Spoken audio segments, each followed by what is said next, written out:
കോഴിക്കോട് താമരശ്ശേരിയിൽ 10ാം ക്ലാസ് വിദ്യാർത്ഥി ഷഹബാസിനെ മർദ്ദിച്ച് കൊലപ്പെടുത്തിയ കേസിൽ പ്രതികളായ വിദ്യാർത്ഥികളെ പരീക്ഷ എഴുതാൻ അനുവദിക്കുന്നതിനെതിരെ പ്രതിഷേധവുമായി KSU. കേസിൽ പ്രതികളായ വിദ്യാർത്ഥികളെ പാർപ്പിച്ച വെള്ളിമാടുകുന്ന് ഒബ്സർവേഷൻ ഹോമിന് മുമ്പിൽ പ്രതിഷേധിച്ച KSU പ്രവർത്തകരെ പോലീസ് അറസ്റ്റ് ചെയ്തു നീക്കി. KSU ജില്ലാ പ്രസിഡന്റ് VD സൂരജ്, സംസ്ഥാന കമ്മിറ്റി അംഗം അർജുൻ പൂനത്ത്, ജില്ലാ ജനറൽ സെക്രട്ടറിമാരായ Rahul Chanal, Mebin Peter, Fibil John, Jesha Gopan, Noor Nihad, George K. Jose എന്നിവരെ പോലീസ് കസ്റ്റഡിയിൽ എടുത്തു.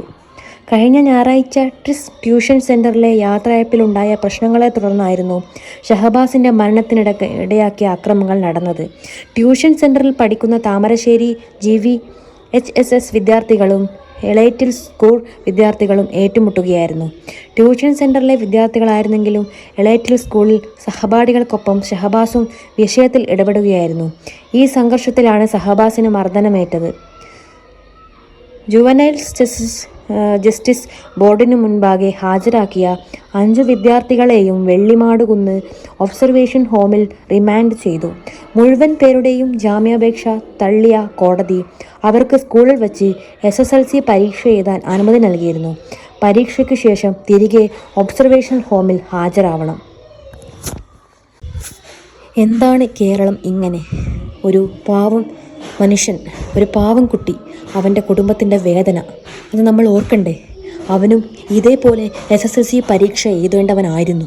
എന്നിട്ടും ആ ഭാഗം നിഷേധിച്ച അവർക്ക് എന്ത് അധികാരമാണുള്ളത് ഇങ്ങനൊരു എക്സാം എഴുതാൻ വേണ്ടി? അവരെ ഒരിക്കലും ഇതിനെ അനുവദിക്കരുത് തന്നെ നമുക്ക് പറയാം. എന്ത് വില കൊടുത്തും നമ്മൾ തടയാൻ തന്നെ വേണം. അതാണ് നമ്മുടെ നീതിക്ക് നല്ലത്. എന്തുകൊണ്ടും ഇങ്ങനൊരു കേരളത്തെ മാറ്റിമറിക്കുക തന്നെ ചെയ്യാൻ വേണം. ഒരിക്കലും ഇത്തരം കാര്യങ്ങളിൽ ആശ്വാസം കണ്ടെത്താൻ നമ്മുടെ കേരളത്തിന് കഴിയില്ല. കാരണം ഇതുപോലെ നമ്മുടെ മക്കളും പഠിക്കാൻ പോകുന്നുണ്ട്, പരീക്ഷ എഴുതാൻ പോകുന്നുണ്ട്. എന്ത് വിശ്വാസത്തിലാണ് അവരെ പറ്റി ആലോചിക്കേണ്ടത്? കാരണം ഈ കേരളത്തിൻ്റെ നിയമങ്ങളെല്ലാം ഇപ്പോൾ പല രീതിയിൽ മോശമായി കൊണ്ടിരിക്കുകയാണ്. ലഹരിയും പല കാര്യങ്ങളും കൊണ്ട് കുട്ടികൾ വികൃതമായി കൊണ്ടിരിക്കുകയാണ്. നമുക്ക് പ്രാർത്ഥിക്കാം നമ്മുടെ കേരളം തിരിച്ചു കിട്ടാൻ വേണ്ടി.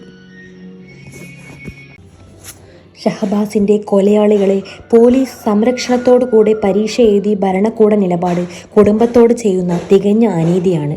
കുടുംബത്തിന് ആശ്വാസമാകേണ്ട ഭരണകൂടം തന്നെ കുറ്റവാളികളെ കൂടുതൽ വീര്യമുള്ളവരാക്കുകയാണ് ഇതുവഴി ചെയ്തത്. ഷഹബാസിൻ്റെ കുടുംബത്തിന് നീതി ലഭിക്കാൻ കുറ്റവാളികൾ ശിക്ഷിക്കപ്പെടുക തന്നെ ചെയ്യണം എന്ന് നമ്മൾ ഉറപ്പിച്ചു പറയണം. Okay, thank you.